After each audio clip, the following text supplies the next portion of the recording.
In this very hall, not too long ago, the leaders of the world's top 20 countries assembled and witnessed India's rise. I have been a long traveler on this journey.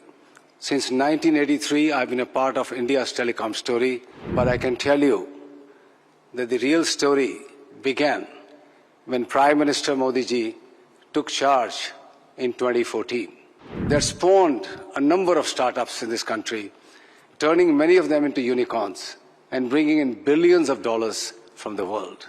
India had lost the manufacturing race in the previous 20-30 years to China and other parts of the world. Every source, every product, every element of India's network that connects our nation passes through that rigorous test of trusted networks and trusted products. He recognized that India may be left behind and become a follower once again in 5G. He asked Department of Telecom and the Indian operators to gear up and launch 5G at the fastest pace possible.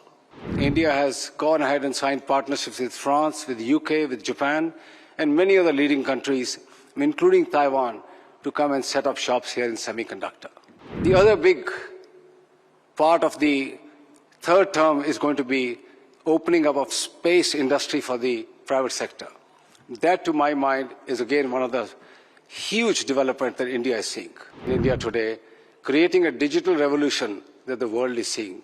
Honorable Prime Minister, Bharti Airtel will play its role in your vision of building a very powerful India. Adaniya Pradhan Mantri, Lokpriya Modi ji, Honorable Minister of Communications, Mr. Sindhya, Honorable Minister of State, Dr. Chandrasekhar, other senior government dignitaries, Secretary General ITU, and a long-standing friend of mine for over 20 years, Doreen, and many of my industry colleagues who are here today. And ladies and gentlemen, I have a great pleasure today to be once again standing in front of you during IMC 24. And that it coincides with a very important ITU meet here in India makes it even more special. This event showcases India's development in telecom infrastructure and its digital technologies.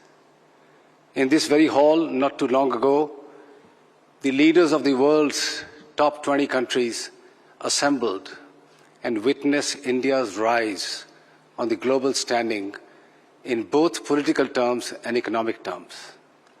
But what the world has sat up and noticed and has been awestruck is the digital revolution in this country. I have been a long traveler on this journey. Since 1983, I've been a part of India's telecom story, but I can tell you that the real story began when Prime Minister Modi ji took charge in 2014. He knew the power of technology. He used it in Gujarat for the benefit of the citizens of Gujarat and the society. He realized that if India has to achieve its place on the top table of the world, technology needs to be put to use. And one of the main pillars of his vision was Digital India. That fired up all the entrepreneurs who are connected with telecom and digital services. That ushered in the 4G revolution in this country within 2 years of his assumption of office. That brought in smartphones in the hands of not just rich urban Indians, but in the poorer Indians in the most rural and hinterlands of India. That, as our minister rightly said, ushered in a revolution of digital broadband connectivity that connected them to wonderful services that both private sector and indeed the government and public sector had to offer. That spawned a number of startups in this country, turning many of them into unicorns and bringing in billions of dollars from the world. That stage was set to be used for Prime Minister's second term in 2019, when he came in and recognized that India is highly dependent on imports of telecom equipment and digital equipment. India at that time was importing nearly $500 billion worth of equipment from all over the world, including from our neighboring country. He asked Indian entrepreneurs and world corporations to come and set up manufacturing bases in India. And I mentioned this before here, India had lost the manufacturing race in the previous 20, 30 years to China and other parts of the world. That call to action has resulted in today India becoming a major manufacturing hub where the animal spirits of Indian entrepreneurs and the global corporations are unleashed by the support of a massive productivity-linked incentive program, the PLI, as well as ushering in the most complicated, complex process which no other country has really initiated in a manner that India has of trusted sources and trusted products. Today, every element in this country that is coming goes through the detailed eye of National Security Council on Telecom. Every source, every product, every element of India's network that connects our nation passes through that rigorous test of trusted networks and trusted products. This is seminal development which other countries need to follow very quickly. Before the second term expired, he recognized that India may be left behind and become a follower once again in 5G. He asked Department of Telecom and the Indian operators to gear up and launch 5G at the fastest pace possible. And I'm glad to report, and I'm sure most of you in this room are connected to a 5G network, India not only launched the fastest 5G networks in the country, not just in urban areas, but including all the villages and rural areas, and more network rollouts are happening as we speak every day, every month.